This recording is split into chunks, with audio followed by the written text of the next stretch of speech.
Hi friends, అందరు బాగున్నారా? మనము ముందు వీడియోలో రాజపుత్రుల కాలం నాటి ఆర్కిటెక్చర్ గురించి మాట్లాడుకున్నాం కదా. ఈరోజు కూడా ఒక మంచి టాపిక్తో మీ ముందుకు వచ్చేసాను.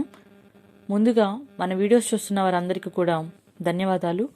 ఇక లేట్ చేయకుండా మనము టాపిక్లోకి వెళ్ళిపోదాం.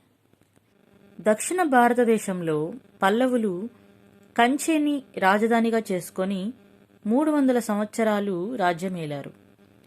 వీరు ఒకవైపు బాదామి చాళుక్యులతో, మరొక వైపు పాండ్యులతో నిరంతరం యుద్ధాలు సాగించినా వాస్తుశిల్ప కళారీతులలో ప్రయోగాలు చేసి దాక్షిణాత్య ఆలయ రీతులకు సరైన పునాది వేశారు. పల్లవులకు ముందు శాతవాహనులు, ఇక్ష్వాకులు అశాశ్వతమైన మట్టి ఇటుక కలపతో నిర్మాణాలు చేశారు. అయితే పల్లవులు వీటికి బదులు శిలను నిర్మాణానికి ఎన్నుకున్నారు. పల్లవుల కాలాన్ని వాస్తుకళ ప్రయోగాత్మక యుగంగా పండితులు పేర్కొన్నారు. వాస్తుకళ మహేంద్రవర్మ కాలంలో ప్రారంభమై చివరి రాజు అపరాజితవర్మ కాలం వరకు కొనసాగింది. హిందూ దేవాలయ నిర్మాణ పద్ధతులు పూర్తి రూపురేఖలను దిద్దుకున్నాయి. పల్లవుల నాటి వాస్తుశిల్పకళ 4 దశల్లో అభివృద్ధి చెందింది. పల్లవుల వాస్తుకళను అభివృద్ధి చేసిన రాజు పేర్లతో పిలవడమైంది. అంటే ఎవరైతే ఈ వాస్తుకళను అభివృద్ధి చేశారో ఆ రాజుల పేర్లను పట్టి వీటి శైలిని మనము పిలవడం జరుగుతుంది. మొదటిగా మహేంద్ర శైలి, రెండవది మామల్ల శైలి, మూడవది రాజసింహ శైలి, 4 నందివర్మ శైలి. మొదటిగా మహేంద్ర శైలిని చూసుకున్నట్లయితే కొండలను తొలిచి ఆలయాలు నిర్మించే పద్ధతిని మొదటిసారిగా తమిళ దేశంలో మొదటి మహేంద్రవర్మ ప్రవేశపెట్టాడు.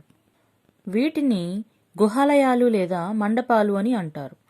పంచపాండవ గుహ, మామండూర వద్ద మహేంద్ర విష్ణుగృహం, దలవానూర వద్ద మల్లేశ్వరాలయం, స్వీయమంగళం, తిరుచినాపల్లి వద్ద లలింతాకుర పల్లవేశ్వర గృహం, మందగపట్టు వద్ద బ్రహ్మేశ్వర విష్ణు లక్షిలాహతనం తొలిపించాడు.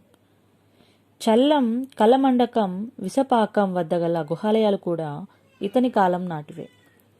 కలప, ఇటుకలు, లోహం ఉపయోగించకుండా త్రిమూర్తులకు ఆలయాన్ని నిర్మించినట్లు మహేంద్రవర్మ తన మందగపట్టు శాసనంలో పేర్కొనడం జరిగింది. ముఖభాగంలో స్తంభాలతో కూడిన వరండ, అందులోంచి లోపలికి తొలిచిన గది లేక వరుస గదులు ఈ మండపాల లక్షణాలు. స్తంభాలు అష్టకోణాకృతిలో ఉంటాయి. మండపాలు పరిమాణంలో చిన్నవే అయినా కుడ్య స్తంభాల రూపకల్పనలో, శిల్పి మూర్తులను తీర్చిదిద్దడంలో పల్లవుల అపూర్వ కల్పనా శక్తి వ్యక్తమవుతుంది. రెండవది మామల్ల శైలి. మొదటి నరసింహవర్మ తన తండ్రి పద్ధతిని కొనసాగించాడు. ఇతని శైలినే మామల్ల శైలి అంటారు. ఇతడు మహాబలిపురంలో మహిషాసురమర్దిని, ధర్మరాజు, శివ త్రిమూర్తి, దుర్గా, వరాహమూర్తులకు గుహాలయాలు తొలిపించాడు. మహాబలిపురంలో నూతన తరహా దేవాలయాలను రథాల రూపంలో తొలిపించాడు. ఈ రథాలు ఏకశిల నిర్మితాలు. వీటికి పంచపాండవ రథాలని పేరు. ధర్మరాజు, భీమ, అర్జున, ద్రౌపది, సహదేవ రథాలు. ఇవేగాక కొంత దూరంలో గణేశ, ఉత్తర పిడార, దక్షిణ పిడార, వలియుకుట్టు రథాలున్నాయి. ఈ రథాలకు అధిష్టానం, కుడ్యభాగం, కపోతం, శిఖరం, కలసం అనే అంగాలున్నాయి. ఈ రథాలు ద్రావిడ నగర, వేసర ఆలయ పద్ధతుల్లో తొలిపించబడినవి. భీమరథం బండిగూడు ఆకారంలో, నకుల సహదేవ రథం గజపృష్ఠాకారంలో, ద్రౌపదీ రథం గుడిసె ఆకారంలో, అర్జున, ధర్మరాజు రథాలు అంతస్తుల రీతిలో ద్రావిడ పద్ధతిలో తొలచబడినవి. పల్లవుల వాస్తుశాస్త్ర అద్భుతాలలో ధర్మరాజు రథం అతి గొప్పది అని కెఆర్ శ్రీనివాసన్ పేర్కొన్నారు. ధర్మరాజు రథంపై అసంఖ్యాకంగా ఉన్న శిల్పాలను గురించి సి. శివరామమూర్తి కొనియాడారు. ప్రాచీన ద్రావిడ నిర్మాణాలకు ఈ రథాలు ప్రతీకలుగా నిలిచాయి. మూడవది రాజసింహ శైలి. రెండవ నరసింహవర్మ పూర్వపు శిల్పరీతుల కంటే భిన్నమైన పద్ధతిలో ఇటుక, రాయి, సున్నం ఉపయోగించి దేవాలయాలు నిర్మించాడు. దీనినే రాజసింహ శైలి అంటారు. ఈ శైలిలో నిర్మించిన వాటిలో ముఖ్యమైనవి మహాబలిపురంలోని తీర దేవాలయం, కంచిలోని కైలాసనాథాలయం. దాక్షిణాత్య కట్టడ దేవాలయాలలో మొదటిది పల్లవులు ప్రారంభించిన దేవాలయ నిర్మాణమే దక్షిణ భారతదేశ దేవాలయ నిర్మాణానికి మూలం అని గ్రూసెటు పేర్కొన్నాడు. తీర దేవాలయాన్ని త్రిమూర్తి కోయిల్ అని కూడా అంటారు. తూర్పులో క్షత్రియ సింహ పల్లవేశ్వర గృహం, పశ్చిమాన రాజసింహ పల్లవేశ్వర గృహం, మధ్యలో సమతల కప్పుగల నరపతి సింహ పల్లవ విష్ణుగృహం ఉన్నాయి. ఆలయానికి అంతరాలం, గర్భగృహం ఉన్నాయి. స్తంభాల కింది భాగంలో సింహాలు ఉన్నాయి. ఈ ఆలయంపై అసంఖ్యాకమైన శిల్పాలున్నాయి. 4 అంతస్తులతో సమచతురస్రాకారపు ద్రావిడ విమానం ఉంది. ప్రాకారాన్ని ఆనుకొని చిన్న ఆలయాలు ఎన్నో ఉన్నాయి. రాజసింహ శైలికి తలమానికం కంచిలోని కైలాసనాథాలయం. ఈ ఆలయానికి గర్భగృహం, ప్రదక్షిణాపదం, అంతరాలం, మండపం మొదలైన అంశాలున్నాయి. ఆలయ గర్భగృహాన్ని, ప్రాకారాన్ని ఆనుకొని చిన్న చిన్న గదులు ఉన్నాయి. 4వది నందివర్మ శైలి. 4వ దశలో పెద్ద పెద్ద దేవాలయాలను నందివర్మ, అపరాజిత వర్మలు నిర్మించారు. ఈ శైలిని నందివర్మ శైలి అంటారు.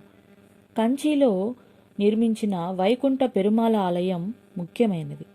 ఇది 3 అంతస్తులలో స్థానిక ఆసీన, శయన విష్ణుమూర్తుల విగ్రహాలు ఉన్నాయి.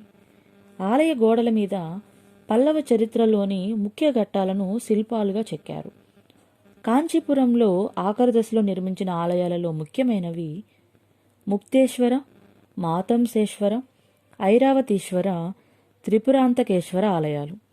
గుడి మల్లంలో గజపుష్టాకారంలో నిర్మించిన పరశురామేశ్వర ఆలయం నందివర్మచే నిర్మించబడింది. అపరాజిత వర్మ కాలంలో కట్టినటువంటి అరుత్తనిలోని విరాటునేశ్వర ఆలయం పరిమాణంలో చిన్నది. దీనికి గర్భగృహం, అంతరాలం, ముఖమండపం ఉన్నాయి. అదేవిధంగా పల్లవుల కాలంలో శిల్పకళను చూసినట్లయితే పల్లవులు దేవాలయ నిర్మాణంతో పాటు అద్భుతమైన శిల్పాలను సృష్టించారు. పల్లవ శిల్పాలలో ముఖ్యమైనవి దుర్గా, మహిషాసురమర్దిని, వరాహ, శివ, విష్ణు, గజలక్ష్మి, సప్తమాతృకలు, ద్వారపాలకులు, గంగాధర, గోవర్ధనగిరి మొదలైనవి. వరాహ గుహలో సింహవిష్ణు, మొదటి మహేంద్రవర్మ వారి రాణుల శిల్పాలు, ధర్మరాజు రథంపై మొదటి నరసింహవర్మ శిల్పాలు ఉన్నాయి. పల్లవుల శిల్పాలలో మహాబలిపురంలోని గంగావతరణం చాలా ప్రసిద్ధమైంది. కిరుతార్జునీయ కథాసారం ఈ శిల్పంలో అద్భుతంగా మలచబడింది. ఈ శిల్పంలో పురుషులు, జంతువులు, దేవతలు, ఋషులు, నాగదేవతలు ఉన్నారు. ప్రతి శిల్పం గొప్పగా రూపొందించబడింది. అదేవిధంగా పల్లవుల కాలం నాటి చిత్రలేఖనమును గమనించినట్లయితే పల్లవులు వాస్తుశిల్పకళతో పాటు చిత్రకళను కూడా పోషించడం జరిగింది. వారి చిత్రకళకు తమిళనాడులోని సిట్టన్నవాసల్ గుహల యందలి చిత్రాలు నిదర్శనంగా ఉన్నాయి. గుహాలయం పైకప్పుకు చిత్రించినటువంటి పద్మ సరోవరం అత్యుత్తమ చిత్రం. దాక్షిణాత్య దేవాలయ రీతులకు పల్లవులు పునాది వేశారు. వీరు మండపాలు, రథాలు, దేవాలయాలు నిర్మించారు. హిందూ శిల్పానికి జీవం పోసింది పల్లవులే. ఏ యుగంలో జరగని శిల్ప కళాభివృద్ధి భారతదేశ చరిత్రలో పల్లవుల కాలంలో జరిగిందని పెర్సీ బ్రౌన్ పేర్కొనడం జరిగింది. ఇది ఫ్రెండ్స్ ఈరోజు వీడియో. మన టాపిక్ కనుక మీకు నచ్చినట్లయితే లైక్ చేయండి, షేర్ చేయండి, సబ్స్క్రైబ్ చేసుకోవడం మాత్రం మర్చిపోకండి. మరొక మంచి టాపిక్తో నెక్స్ట్ వీడియోలో కలుసుకుందాం.